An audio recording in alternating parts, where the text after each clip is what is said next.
podcast da MIT Technology Review Brasil, apresentado por Amovery Hub.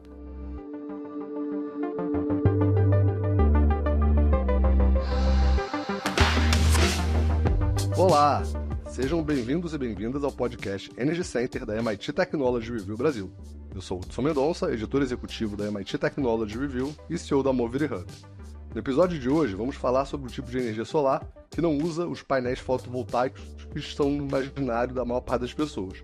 Vamos falar hoje de energia solar térmica.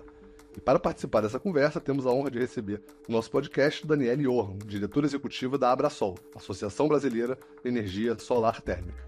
Daniele, muito obrigado pela sua presença. Eu que agradeço, Hudson. É um prazer estar aqui, poder esclarecer algumas coisas, adicionar algumas coisas, enfim, conversar sobre as perspectivas da energia e das coisas todas que estão por vir aí. Bom, Daniele, para começar o nosso papo, eu gostaria que você se apresentasse, apresentasse a Abrasol e explicasse um pouquinho para a gente o que é energia solar térmica. Eu sou a Daniele Johan, estou hoje diretora executiva da Abrasol desde 2020, né? Meu background, eu sou engenheira de formação, engenheira de produção, mestre e doutora em energia pelo Instituto de Energia e Ambiente da USP, né? Trabalhando sempre na parte de aquecimento de água. E a Abrasol, né, a Associação Brasileira de Energia Solar Térmica, a Abrasol tem desenvolvido diversos trabalhos nos campos de interfaces com políticas, parte técnica tem sido muito forte, e nós agregamos dentro da Abrasol toda a cadeia produtiva do setor, né? Desde os fornecedores, né, de cobre, alumínio, aos vidros que são compostos dos coletores solares, etc., até a parte das pessoas que são os fabricantes, instaladores, revendedores, etc., laboratórios, todos estão dentro da Abrasol, né? A gente abrange todo esse leque. E tem aí uma porção de coisas por vir que a gente vai falar no decorrer da conversa. E só para conceituar já no início, Hudson, a energia solar térmica, basicamente, ela gera calor, diferente da energia fotovoltaica que você citou lá no início, que gera eletricidade. Então, são duas energias complementares que usam a mesma fonte de energia, que é o sol. Fantástico, Daniele. Muito bom. E qual o potencial de energia solar térmica no Brasil e no mundo? Tem alguns números e algumas perspectivas que você pode compartilhar com a gente? Claro. Hoje, em capacidade instalada, nós somos o quinto no ranking de todos os países que fazem a pesquisa, que é uma pesquisa que é a mais importante, vamos dizer assim, que é a SolarHit Worldwide. A gente até pode falar um pouquinho mais para frente sobre isso também. Mas a gente está atrás da China, Turquia, Estados Unidos e Alemanha. Ou seja, quinto é bom? É bom, mas eu acho estranho já a gente estar atrás da Alemanha, por exemplo, num país com uma insolação como a gente tem aqui no Brasil, né? Hoje a gente tem 24,6 milhões de metros quadrados de placas, né, no Brasil. Mas, assim, o potencial é muito maior do que isso, porque nós atingimos 5% só em residências, sem falar em comércio, serviços, falar em indústria, que aí, assim, e olha que a residência responde por 85% mais ou menos do que a gente comercializa, né, do que se comercializa. Quando a gente falar em indústria, por exemplo, são 4%, então o potencial é gigantesco no Brasil e no mundo. Daniele, foi legal você ter falado, né, sobre essa questão da amplitude, né, do tamanho, do potencial, da área já instalada, né? Acho que deve ficar, né, no imaginário das pessoas como é que essas duas energias solares se relacionam. Eu queria te fazer uma pergunta. A energia solar térmica e a energia solar fotovoltaica, elas são concorrentes, são complementares? Como é que elas se relacionam? A energia solar térmica e a energia solar fotovoltaica, elas têm funções diferentes, né? Como eu tinha comentado logo lá no início, né? Uma, ela gera calor e a outra gera eletricidade. Então, numa casa, por exemplo, vamos imaginar uma residência, tá? Que é a aplicação mais comum, né? o que a gente comenta sempre é que os primeiros metros quadrados de telhado deveriam ser do térmico, porque ele já dá uma eficiência de 40%. Então, não tem outra tecnologia que bata essa eficiência dos sistemas de aquecimento solar para aquecimento de água. E eu estou dando o exemplo mais básico, que é uma residência, né? E isso estou falando de residências desde o baixo padrão até o mais alto padrão. E até queria já aproveitar aqui dentro e falar do mito, né? Que as pessoas acham que a energia solar térmica ela é para mais alta renda. E é o contrário. Na verdade, a baixa renda se beneficia muito mais disso do que a alta renda. Porque a energia, a eletricidade, né, ou a conta de luz, ela é muito mais representativa da baixa renda, né? Então, é muito importante constar em programas habitacionais, etc.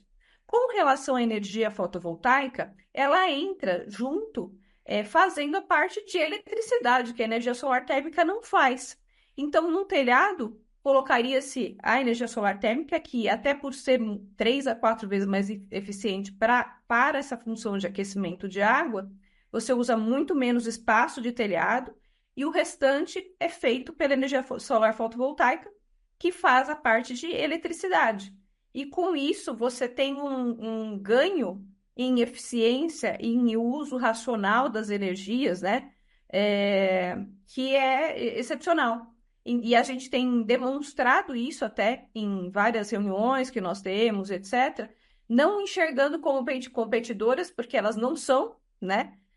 Mas como complementares, mostrando quão importante é isso, porque a gente não está ligado à rede elétrica. Então, isso deixa de sobrecarregar a rede elétrica e a gente consegue ter uma operação mais eficiente e mais racional nos usos da energia solar, quer seja fotovoltaica ou térmica. E, Nané, é interessante você falar essa complementaridade e a cadeia. Eu queria falar agora um pouco sobre a questão da cadeia de fornecedores ou dos mecanismos, como é que funcionam, né? A gente já fez aqui no podcast algumas discussões sobre esse armazenamento de energia elétrica, que é o mais conhecido também, né? As baterias estacionárias, as baterias dos veículos elétricos, mas a gente também trouxe aqui até um episódio há pouco tempo atrás, as baterias térmicas, né? As baterias que armazenam calor. E aí explica pra gente como é que funciona, né? O painel fotovoltaico, ele tem o painel, tem o inversor, né? Tem os sistemas de controle ligados à geração de energia elétrica.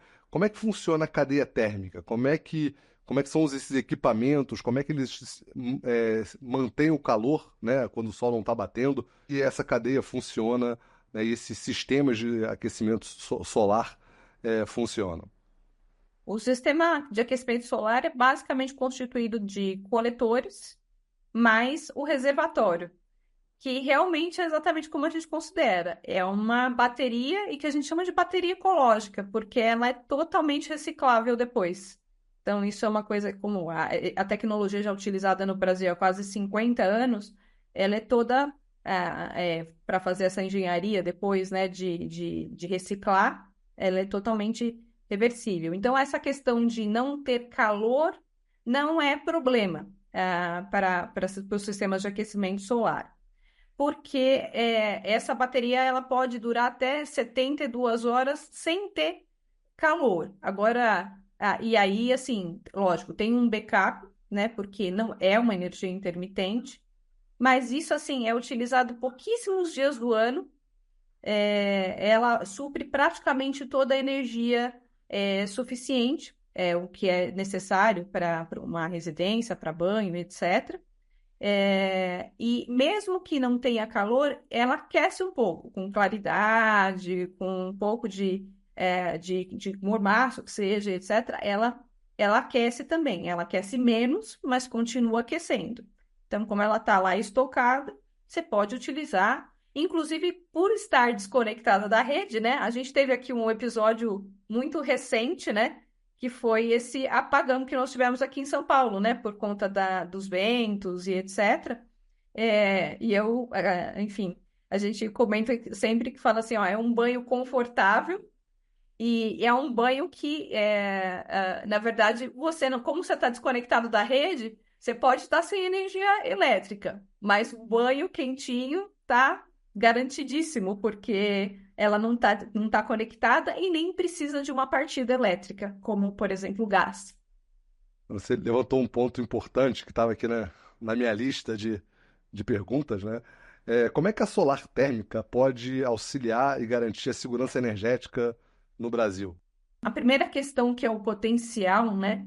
É o que eu falei, né? Para aquecimento de água, o equipamento mais comumente utilizado no Brasil são os chuveiros elétricos, mas tem um histórico aí, né? Que houve os excedentes de petróleo lá nos anos 70, né?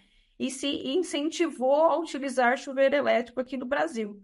Mas vamos assim, o estado da arte, o ponto que nós estamos agora não é mais esse, não tem excedentes de energia elétrica em todos os lugares, né? E quando a gente fala de energia, é muito comum, né? Na verdade, quando fala de energia, energia pode ser outras também, energia térmica é energia. E a energia elétrica é a que a gente quase que associa, né? Energia com elétrica. E, na verdade, a energia térmica também é energia, né? E cumpre o seu papel e sua função. Então, eu acho que assim, o ponto principal é que ela é uma economizadora de energia elétrica, né? Então, por isso ela tem um papel fundamental e tem que e deveria ser olhada, né? E ser incluída nos programas governamentais e etc. Justamente pensando no potencial que ela tem de expansão, né? Que se eu falei em 5%, você imagina como seria se a gente tivesse um programa de uma instalação massiva, né, no Brasil, de sistemas de aquecimento solar, de aquecedores solares nas casas, né? Fora, como eu comentei, né? Por exemplo, nas indústrias, dentro do próprio share dos sistemas de aquecimento solar, nós estamos falando em 4%. E a utilização em indústria ainda é uma utilização, por exemplo, quase que residencial, porque eles utilizam em vestiário, refeitório e etc. Mas tem uma coisa que está sendo muito difundida no mundo, também tem um trabalho sendo desenvolvido no Brasil, mas as indústrias, elas, dentro dos seus processos industriais, né, na verdade, as pessoas tendem a achar que usa muito mais eletricidade do que calor. Mas, na verdade, 80% dos processos industriais são calor e 20% só são eletricidade.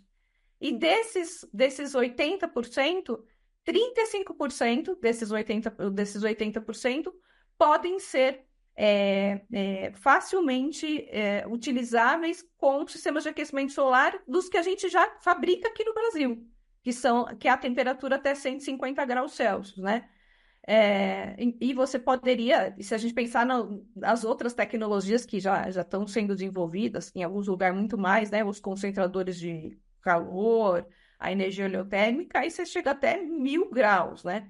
Ou seja, só com isso, imagina quanto que nós economizaríamos de energia elétrica dentro de indústrias se a gente fizesse as funções de calor com sistemas termosolares, né? Então, é uma coisa que deve ser olhada.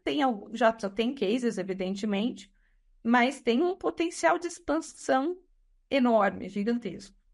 A gente sempre fala aqui no podcast sobre essas novas tecnologias, né? A gente lançou há pouco tempo um relatório de mega tendências de tecnologias. A gente tenta olhar o futuro, né? Esse é um posicionamento que a gente tem na MIT Technology Review. E no Energy Summit a gente trouxe uma startup dinamarquesa que trabalhava com, né, juntava sistemas de aquecimento solar com sistema de armazenamento de calor, né? E é um super material, a gente ficou super impressionado, né? Eram tipo uns tijolos, né? Na verdade feito de material de sal fundido que conseguia armazenar 1.500 graus e ter uma perda de só 1% ao dia, se não me engano. Era uma coisa assim, literalmente uma grande bateria de aquecimento, né? E esse ponto que você levantou é muito importante. A gente sempre olha o comércio, residências, fica mais perto das pessoas, mas os processos industriais eles são muito mais intensivos em energia na forma de calor, né, do que da forma de eletricidade. Então a gente realmente tem um potencial muito grande, tem um potencial aí enorme ainda pouco explorado por aqui. E eu acho que está encaminhando aqui para o final. Eu queria perguntar de maneira mais ampla quais os principais desafios e quais as principais oportunidades ligadas à energia solar térmica no Brasil. Eu até queria aproveitar para complementar aquele dado que eu dei do quinto lugar, né? Começando falando justamente sobre o desafio, né? Isso falando só em capacidade total instalada, né? Mas se a gente falar em capacidade por quantidade de 1.000 habitantes, né? Que é o que tem no relatório, nós ocupamos a 32ª posição. Ou seja, atrás de Polônia, Chipre, Alemanha, Dinamarca, países com instalações muito menores, né? Então, eu acho que os principais desafios, eu acho que tem uma falta, ou uma falta de entendimento de que a energia solar térmica, ela não está ultrapassada, ela é uma das fontes de energia que compõem essa cesta de solução energética para a gente ter segurança energética, usar todas as energias nas suas melhores funções, nas suas melhores aplicações, né? O desafio também é ter incentivos do ponto de vista de disseminação do conhecimento, de aplicações, até de programas, né? Como a gente tem o PDI e etc. E a gente tem poucos programas e pouca verba para fazer isso, né? E políticas públicas incentivando. Tem algumas coisas tramitando no Congresso, mas há seu tempo, né? Então, o desafio, lógico, né? A gente tem avançado muito desde o início dos primeiros sistemas de aquecimento solar aqui no Brasil, chegando a gente ter aquecedores solares agora com 72%, 75% de eficiência no sistema de aquecimento solar. Então, é lógico que sempre tem muito a avançar, sempre, sempre, né? E a gente participa de muitas rodadas de network com outros países, etc., né? E a gente vê cada coisa que só nos impele a fazer coisas melhores ainda, né? E as grandes oportunidades aí, eu acho que tem um alinhamento claro, né, com a mitigação de gases de efeito de estufa, das mudanças climáticas.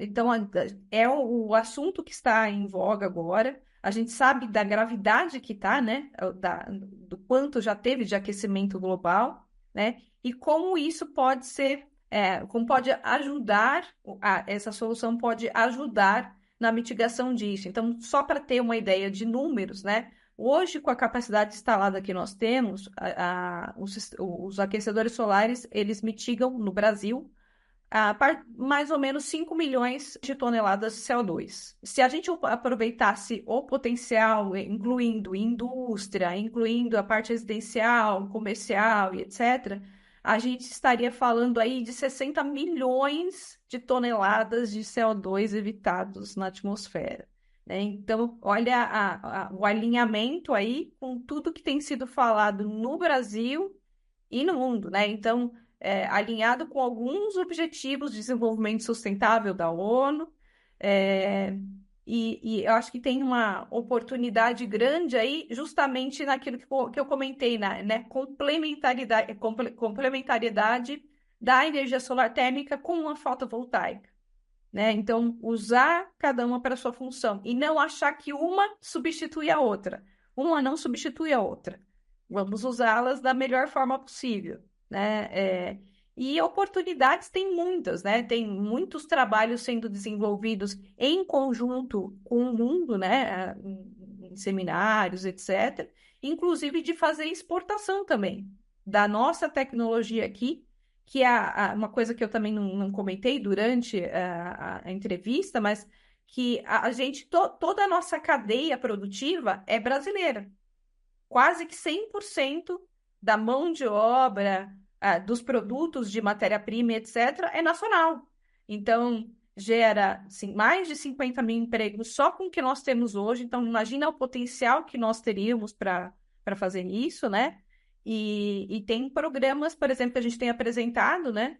Que, por exemplo, no Minha Casa Minha Vida saiu, né, o edital só com fotovoltaico e nós apresentamos uma proposta complementando, né? E sairia o mesmo valor para incluir o fotovoltaico junto com o térmico, sendo que o usuário também vai se beneficiar na operação, né? Porque em 2019 acabam os subsídios do fotovoltaico e na operação a gente acaba ganhando lá na frente. Então, oportunidades tem muitas, tanto dentro do Brasil, como com uma indústria tão sólida, tão consolidada como a que a gente tem aqui, se expandindo pelo mundo. E a gente participou da Intersolar na feira, né? E o que vem de gente da América Latina mas de outros países da Europa e etc., querendo que a gente faça a exportação desses produtos, né? Então, acho que tem um mundo, muitos e muitos anos aí pela frente e numa fonte inesgotável de energia. Bom, Daniele, excelente. Acho que foi super importante ao longo do episódio a gente ver esse panorama, esse potencial todo que a gente tem em energia solar térmica, principalmente no Brasil, acho que no mundo inteiro, mas principalmente no Brasil. Mas está na hora de a gente ir para o nosso Energy Bits. Vamos lá? Vamos lá. Momento Energy Beats. Bom, então chegamos ao nosso momento Energy Bits. Vamos às nossas dicas de hoje e seguindo a nossa tradição, a primeira dica é da nossa convidada. Daniele, qual é o seu beat ou seus beats de hoje? Vamos dizer assim, que a Bíblia de quem estuda e quer iniciar nesse mundo da energia solar térmica, né?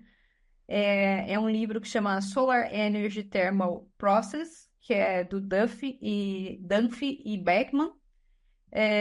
Tem também um manual da Eletrobras, que foi de 2012, baseado neste livro, né? Que é de autoria da Elizabeth Duarte Pereira, que é uma grande defensora da energia solar térmica no Brasil há mais de 50 anos. E ela traz exemplos e cases brasileiros. Então, isso é um baita de um trabalho interessante. Tem uma outra publicação, que, como eu até já havia comentado, né? Que é o Solar Heat Worldwide, que é uma publicação anual, né? E ela traz, vamos dizer assim, um compilado de tudo que é feito no mundo sobre energia solar térmica. Então, traz todo esse ranking dos países, traz as maiores plantas, né, instaladas de energia solar térmica. Então, é uma publicação imperdível para quem gosta do assunto. E agora, última coisa que vai sair, né, nos próximos meses, é um trabalho que é um trabalho feito pelo mundo todo, né, com a coordenação da Agência Internacional de Energia.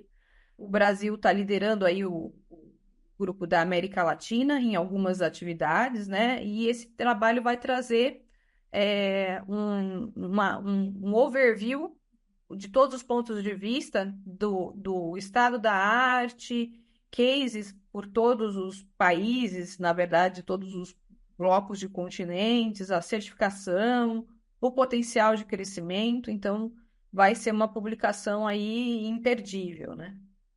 Legal, Daniele. Bom, então eu vou para os meus dois beats de hoje. O meu primeiro beat é um artigo no Portal Solar, energia heliotérmica, entenda como funciona. Fala sobre esse outro tipo de energia que a gente até passou e comentou ao longo do episódio, né, que é a energia solar térmica de concentração, que chega a temperaturas de mais de 1000 graus Celsius. É uma tecnologia que tem muito a crescer aí no mundo e vale a pena dar uma olhada nesse artigo, explica como é que a tecnologia funciona, né, quais são os outros pontos. A gente tem até aqui no Brasil, uma planta piloto em Porto Primavera, super interessante, também que vale a pena acompanhar esse movimento dessa nova tecnologia que usa a energia solar para fazer superaquecimento, né? Tipo uma espécie de usina. E meu segundo beat, não podia deixar de ser outro, é o portal da Abrasol. Tem muito material interessante lá, notícias para quem quiser se manter atualizado, uma série de publicações, manuais, a lista de associados, né, mostrando que realmente essa é uma indústria diversificada e a cadeia bastante brasileira, como a Daniele colocou. Então, acho que vale a pena ir lá conferir o portal da Abrasol. Bom, pessoal, esse foi mais um podcast do Energy Center da MIT Technology Review. Mais uma vez, muito obrigado por passarem esses minutos com a gente. Não deixe de nos seguir no perfil da MIT Technology Review Brasil, nossa plataforma de podcast preferida, nas redes sociais e no nosso site. Vai lá. Daniele, mais uma vez, muito obrigado pela presença. Foi uma enorme satisfação participar aqui com vocês. É isso aí, pessoal. Muito obrigado e até semana que vem. Podcast da MIT Technology Review Brasil, apresentado por Amovery Hub.